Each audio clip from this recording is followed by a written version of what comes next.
他就是吃了15天的中药之后，我几乎一声不咳了。昨天晚上夜里咳了1声，然后今儿早起之后又咳了几声。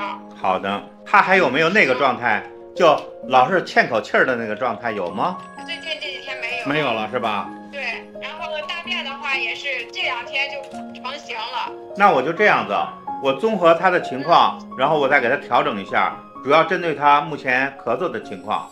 因为之前我怀疑他可能有病毒性感染，导致心肌受损，所以我里边用了一点养心生脉的东西。如果这个方面各方面不错的话，咱再巩固一下，应该问题差不太多了，好吧？行，其他的就暂时就没有什么，就是还是想让您再给调理调理。可以，可以，可以。